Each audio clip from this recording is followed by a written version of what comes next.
الله أكبر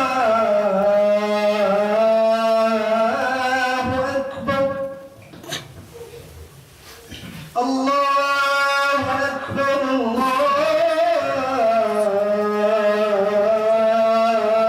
الله أكبر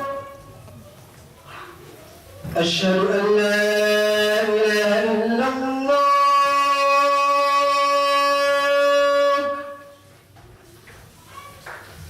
أشهد أن لا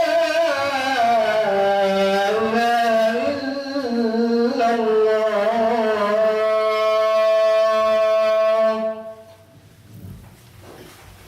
أشهد أن محمدا رسول الله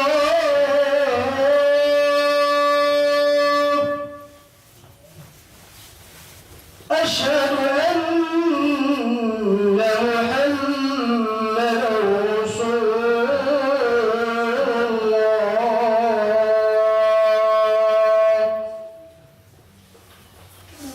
حي على الصلاة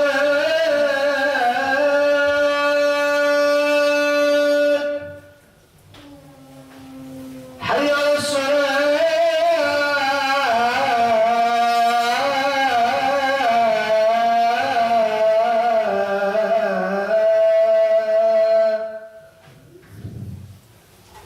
حي على الفلاح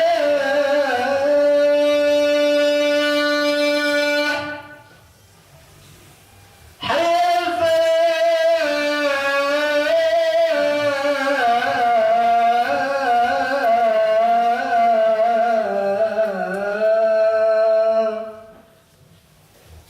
الله أكبر الله أكبر لا إله إلا الله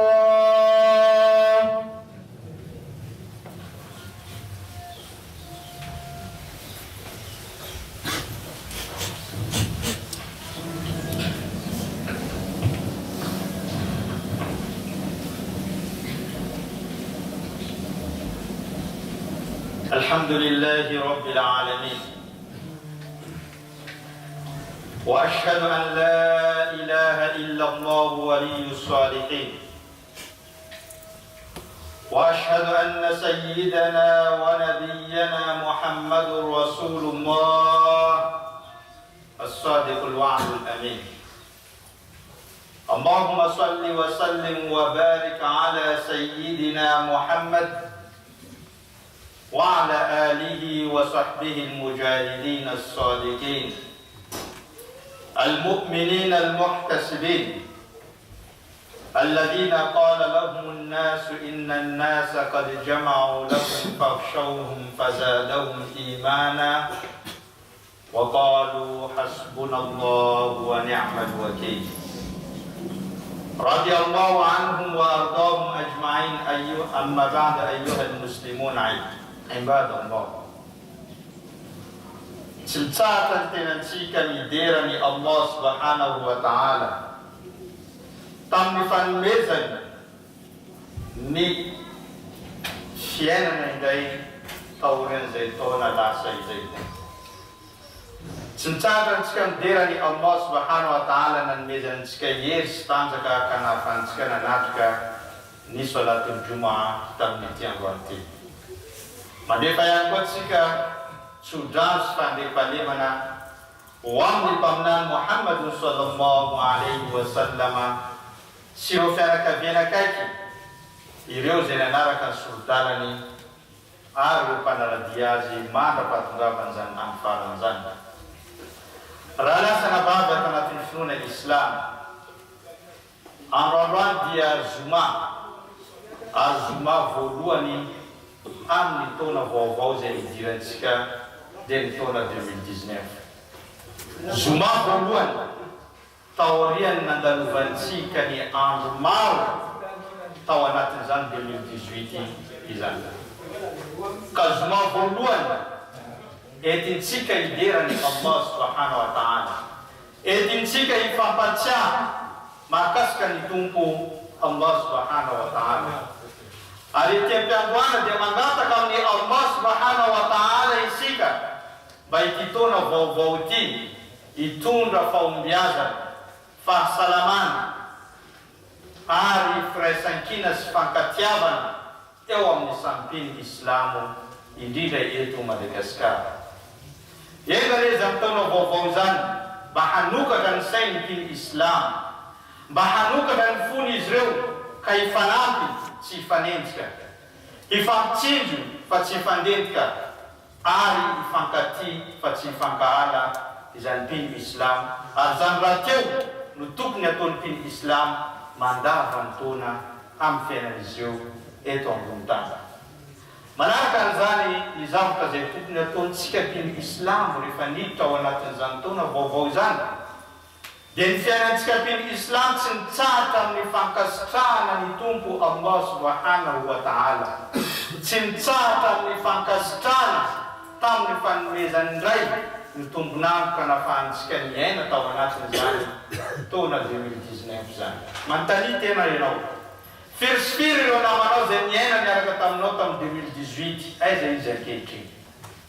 Manontany tena ianao, firifiry ireo namanao tao anatin'ny taona 2018 niaina tao anatin'izany taona izany ka tonga ny 2019 any amin'ny hôpitaly ny misy azy, ny sasany any am-pasany, ny sasany tsy misy ny zavatra zay azon'izy eo atao intsony.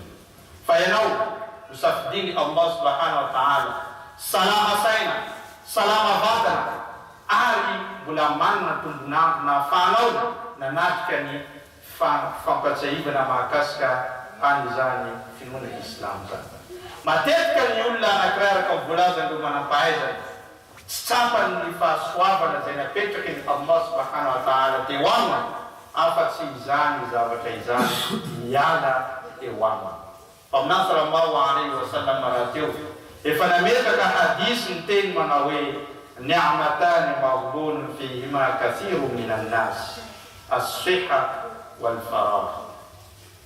Amin'any sallallahu alaihi wasallam ny teny manao hoe misy fahasoavana lehibe anankiroa zay eo ampelantanan'ny olombelona anankiray, ary tsy tsapany izany, tsy tsapany ny fahasoavana io raha tsy miala eo aminy izany fahasoavana zany.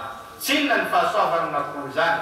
Fa ny fahasalamana izay anananao, izay loharan-karena zay tsy mbola nisy olona tsy niandrahandra zany fahasalamana zany mba mbola miaina eto ambony tany. Firifiry ireo olona zay manan-karena nefa ny mahavita ary vonina hividy amin'ny fananany manontolo izany fahasalamana izany eo am-pandrina no misy azy. Firifiry ny manan-karena, manan-tena an'izany fahasalamana izany. Ohatra ray tany Egypta misy lehilahy anankiray zay manana harena maro, trano tsy voaisa, ny fiara maro samihafa. Rehefa izy nandeha tamin-dalana miaraka amin'ny tôbily farany dernier modèle, dia nandalo izy nandalo, rehefa nisy namana anankiray nahita azy dia niteny manao hoe fahasambarana ho anao, harena rehetra eo am-pelantananao. Rehefa niteny an'izany ny namana iny dia nidina izy teo ambony ny tôbily dia niteny izy no sady nitomany, omeko anao izy ty tôbily ty sy ny trano zay ilainao, fa ny zavatra ilaiko aminao fotsiny omeo ana rainao, omeo ana ny rainao vidiko amin'izany tôbily sy trano zay ananako zany, fa mijaly ny terako amin'io tsy fananako zany rainy zany potika ny rainy, fa ianao zay tsy nomeny Allah fananana fa nomeny fahasalamana. Tsy tsapanao ny zany valerany zany fahasalamana zany eo anatrehan'ny fiainanao andavanandro.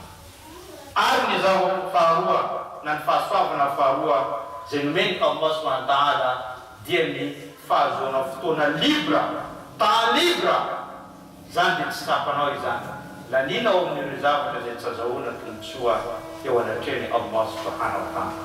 Firifiry ny fotoana zay laninao tao anatin'ny rengarenga, firifiry ny fotoana zay laninao tao anatin'ny fikomiana ny Allah subhanahu wa ta'ala.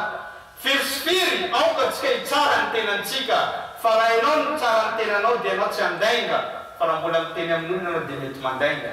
Fa tsara ny tenanao, firy, adiny firy, minitra firy laninao tao anatin'ny fahotana sy ny fikomiana ny Allah subhanahu wa ta'ala. Taona izao vaovao ka mila vaovao ihany koa ny finiavanao manoloana n'izany tompo Allah subhanahu wa ta'ala izany. Tao anatin'ny taona lasa 2018 mety maro ny zavatra izay mahazo antsika, mety maro ireo karazana fahasahiranana zany iainantsika, mety maro ireo karazana fitsapana nalefa ny Allah subhanahu wa ta'ala amintsika, fa tadidio kosa fa izany fitsapana zany dia tsy ahafitra, tsy maintsy misy ihany ny fanokafany Allah subhanahu wa ta'ala ny varavaran'ny lanitra ka hijerenao izy. Fa fotsiny tamin'ny fitsapana izay nalefany taminao dia zavatra takina aminao ny fiaretana, satria Allah subhanahu wa ta'ala tsy manary anireo olona izay manam-paharetana. Misy lehilahy anankiray izay manam-paherena, naniraka ny zanany izy tamin'ny nandritra ny taona anankiray, dia inefatra izy naniraka ny zanany nandeha amin'ny tanàna hafa hijery izany hazo lehibe izay mitoetra any amin'izany tanàna izany. Nandeha izy tamin'ny andro voalohany amin'ny fahavaratra, naniraka ny zanany izay mandehana amin'ny tanàna anankiray, andehana jereo izany hazo lehibe izany, dia rehefa miverina avy any no tenenao amiko ahoana ny situation izany hazo izany. Rehefa nandeha tany izany ka miverina tamin'ny andro fahavaratra, dia niteny izany zanany izany manao hoe ilay hazo izay niteneninao dia miroborobo maitso, ninona mozy ty ny raviny, ary tsy vitan'ny raviny maitso fa midoroboka mamelana izany ary ao anatin'ny hatsarana tanteraka izany hazo izany. Rehefa nandeha ny efa-bolana dia niteny indray ny rainy manao hoe mandehanao miverina mijery an'izany hazo izany. Nandeha ny zanany rehefa tonga tany dia hitany zanany fa nanomboka niova, nanomboka manomboka mavo ny raviny izany hazo izany, ary manomboka ratsy ny endrikin'izany hazo izany, satria efa niala ny fahavaratra tamin'ny fotoana io ka manomboka tsisy rano intsony, ka manomboka miova ilay hazo. Ka nitantarainy tamin'ny rainy izany dia nangina ny rainy. Nandeha efa volana manaraka dia niteny ny rainy andehananao mandeha mijery an'izany hazo izany. Dia rehefa tonga tany ny zanany nahita indray ilay hazo fa tsy misy tsony ny raviny, nihitsana ny raviny ary hita fa efa ho faty zany hazo anankiray izany. Rehefa miverina izy nitantara tamin'ny rainy dia hoy ny rainy taminy hoe fotoana maromaro nanirako anao dia hijery an'izany hazo izany. Tamin'ny voalohany hitanao fa nidoroboka tsara, maitso ny raviny ary namelana ary namoa tao anatin'ny fahatsarana tanteraka izany hazo izany. Nandeha ny fotoana niova tsikelikely ka niamavo ny raviny ary nanomboka nihitsana, tamin'ny farany efa nihitsana tsy nisy raviny intsony, ary tamin'ny farany dia mila ho maty izany hazo izany. Tahaka an'izany ny fiainan'ny zanak'olombelona ao anatin'ny taona anankiray. Tahaka an'izany ny fiainan'ny zanak'olombelona ao anatin'ny taona anankiray. Tadidio ilay teniny manam-pahendrena, fa tahaka an'izany ny fiainan'ny zanak'olombelona ao anatin'ny taona anankiray. Ao anatin'ny taona anankiray dia mety misy mandalo aminao ny fahasoavana, nalefa ny Allah subhanahu wa ta'ala ka manety avokoa ny zavatra izay niainanao, tonga taminao ny vola, tonga taminao ny vady, tonga taminao ny fiainam-pahasambarana. Fa nandeha fotoana kely dia nalefa ny Allah subhanahu wa ta'ala ny fitsapana, ka lasa somary mafimafy ny fiainanao, tsy tonga ny vola, sahirana ianao, mety amin'ny farany voaroka amin'ny asanao ary misimisy ny fahoriana mandalo eo amin'ny fiainanao. Tahaka ny nandalovany zany hazo zany ao anatin'ny taona anankiray.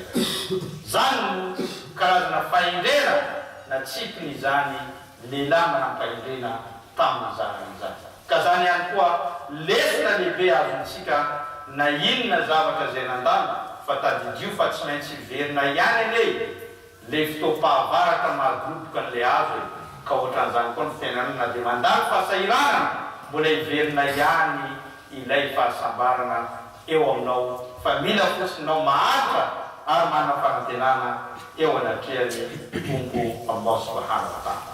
Tadidio ihany koa fa mbola fanomezany Allah subhanahu wa ta'ala anao ny am-piainana, ka nafanao niaina tamin'ny taona vaovao tahaka izao dia mbola ny fitiavany Allah subhanahu wa ta'ala ianao.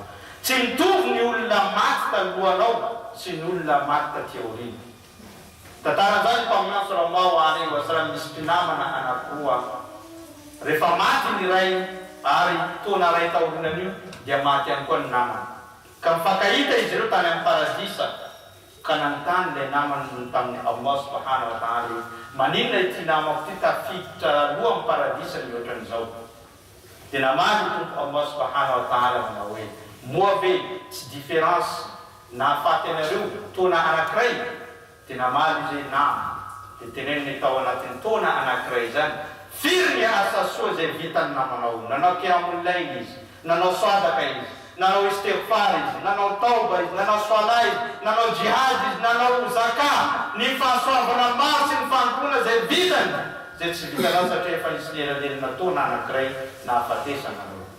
Ka zay le teniny raha anao mbola nomeny Allah subhanahu wa ta'ala fahasoavana ka mbola velona tsy mitovy amin'ny namanao zay efa maty satria mbola mafaka amin'ny récupéré ny zavatra zay tsy vitanao tamin'ny taon-daza indrindra ny fanomponany Allah ary miala tanteraka amin'ny karazana fahotana zay vitanao teto ambony tany reny.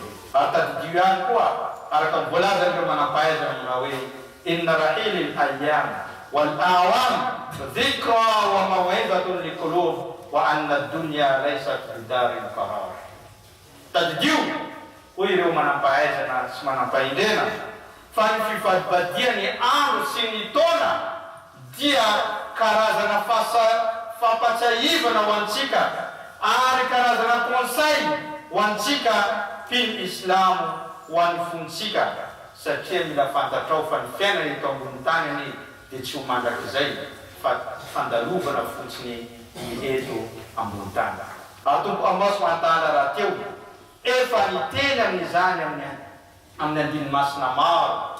Niteny Allah subhanahu wa ta'ala manao hoe i'lamu annama al-hayatu ad-dunya la'ibun wa lahwun wa zinatun wa tafakhurun bainakum wa takathurun fil amwali wal awlad kamathali ghaythin a'jaba al-kuffara nabata thumma yahiju fatarahu musfarran thumma yakunu hutama. Tenenny Allah subhanahu wa ta'ala tadidinareo sy aoka ho fantakareo fa ny fiainana eto ambony tany dia karazana rendrarendra sy kilalao ny fiainana eto ambony tany. Tsy vitan'izany fa izy io dia haingo ny ambony Allah subhanahu wa ta'ala aminareo ary tsy vitan'izany fa izy io dia fifaninanana eo aminareo fangoronany karena sy ny fiterana mba hananana ny vady sy ny zanaka maro. Zay ny fiainana eto ambony tany. Tahaka ny filatsahan'ny orana zay nahafalifaly an'ireo mpamboly satria nevokatra ny volon'izy ireo ka nandeha izany fa rehefa izy vokatra kosa dia mematy rehefa miakatra izany vokatra izany. Tahaka an'izany ny fiainantsika eto ambony tany. Teneniny Allah subhanahu wa ta'ala fa izy io tahaka ny kilalao ary rendrarendra ny fiainantsika eto ambony tany. Ka nomeny Allah subhanahu wa ta'ala taona ray hafa ianao taorinan zany 2018 zany miaina eto ambony tany ary mangataka ny Allah mba ho lavan'ny-piainana atsika mba hahafahantsika hanompo any Allah subhanahu wa ta'ala.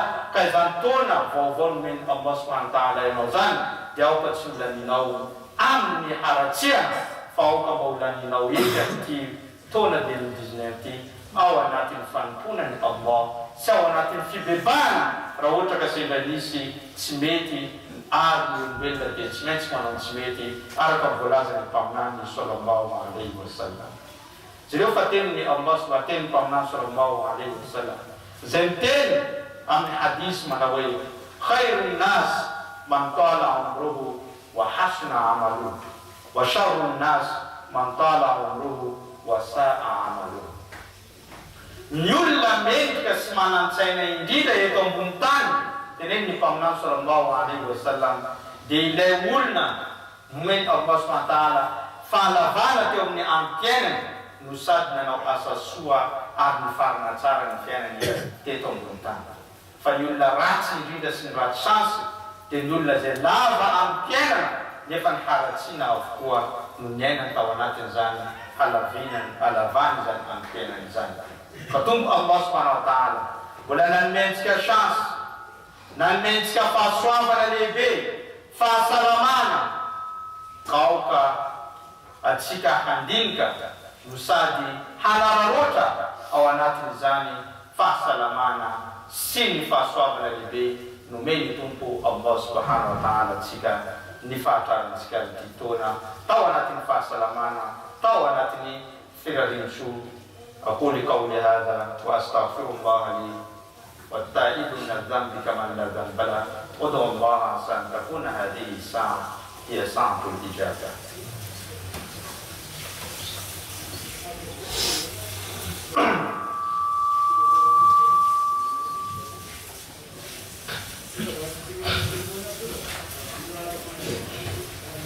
الحمد لله رب العالمين ولا عاقبة للمتقين ولا عدوان إلا على الظالمين. أما بعد فعلى سببنا تنفنون الإسلام ifakastana ni Allah subhanahu wa ta'ala dia nisan zabta na krai afanau ni tazma ni faswabana izainumeni anau setiap orang sallallahu alaihi wasallam paeza na Islam den manawe kaidu ni'amillahi bi shukrillah fez gejau ni faswabani Allah subhanahu wa ta'ala amna lalani fi fakastana anizantumpu Allah subhanahu wa ta'ala izan. Arakang volazan tsika teo fatao anatin'ny taona 2018 maro karazany fahasairana zay niainantsika na teto Madagasikara izany na tany ivelany indrindraindrindra amin'ireo tanàna izay misy anireo mpino Islam. Karazana fampijaliana ara-batana mivantana, ara-pana, ara-pinona mandalo amin'ireo raha lantsika. Kamin'izao taona vaovao zao azadiny ny mbambangantaka ho azy ireo. Azadiny fa ianao eto Madagasikara miaina ampilaminana fa ny any ivelany le dia pobasy no mamoa azy ireo amin'ny maraina ary pobasy no mampatory azy ireo amin'ny hariva. Feombomba sy fampiororona no ny ainan'izy ireo. Ny fomaraina ny olona anankiray tsy misy tsony ny fianakaviany satria maty tao anatiny bomba na zera-bomba anankiray. Matory izy amin'ny hariva tsy fantany na mbola ho velona ny maraina. Uru-uru ny ainan'izy ireo, tahotra, fampijaliana no ny ainan'izy ireo ka tsy misy zava-vitantsika manoloana ny fiainan'izy ireo afa-tsy ny fandefasantsika doa ho an'izy ireo amin'ny mba hiarovany Allah subhanahu wa ta'ala azy ireo ary mba hanomezany Allah subhanahu wa ta'ala ny filaminana amin'ny tanàna izay misy azy ireo. Fa maranantsika ny khutba amin'ity androany ity araka volazantsika teo fa ny fiainana eto ambony tany mivadibadika. Mivadibadika ny fiainana eto ambony tany ka misy ireo karazana fitsapana na fitna zay mety handalo eo amin'ny Islam, mety handalo eo amin'ny fiainan'ny zanak'olombelona satria Pamonazy sallallahu alaihi wasallam tena amin'ny hadisy manao hoe badiru bil a'mali fitanan ka qita'al layli muslim yusbihu ar-rajulu mu'minan wa yumsi kafiran wa yumsi mu'minan wa yusbihu kafiran yabi'u dinahu bi'aradin min ad-dunya. Pamonazy sallallahu alaihi wasallam fanaptanantsika amin'ny vanim-potoana zay mety iainantsika ty aoriana. Aokanareo izy ziazakazaka mba hanao hatsarana sy asa soa amin'ny fiainanareo fa tsy fantanareo raha ohatra ka mandalo zany fitsapana zany eo anatrehan'ny fiainanareo ka hatonga ny lehilahy anankiray na ny olona anankiray diny Islam matory izy ho pino amin'ny alina fa rehefa mifo izy efa tsy pino intsony fa lasa nivaka ny finoany amin'ny karazana zavatra kely, voninahitra kely, vola kely, harena kely eto ambony tany ny fifoazana ny maraina. Ary misy ihany koa ampahana amin'ireo mpino mifoha maraina izy mpino Islam fa rehefa tonga ny hariva izy efa tsy mpino Islam intsony. Noho n'inona?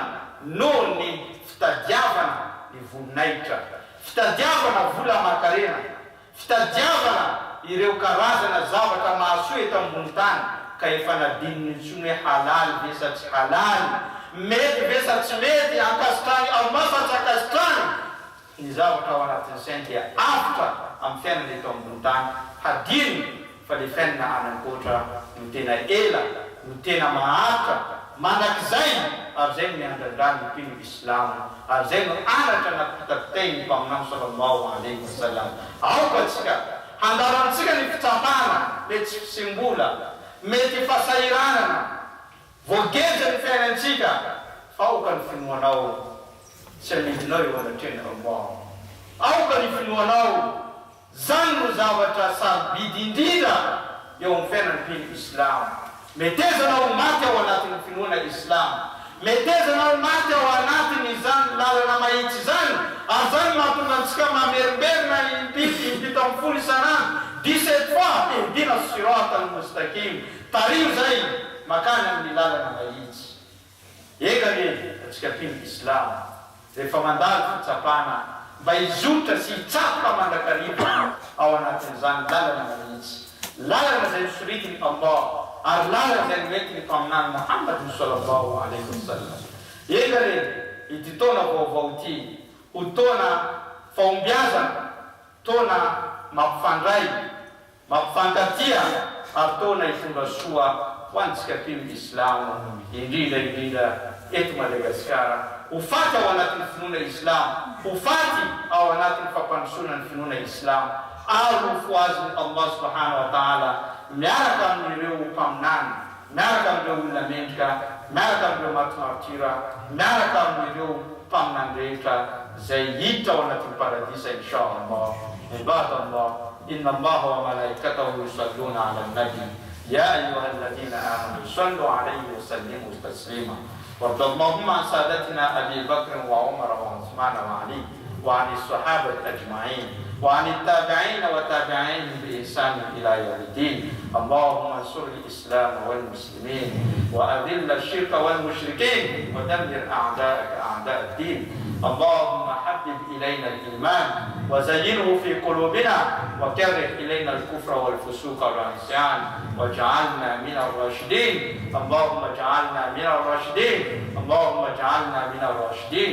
اللهم آت نفوسنا تقواها وزكها أنت خير من زكاها أنت وليها ومولاها أنت وليها ومولاها.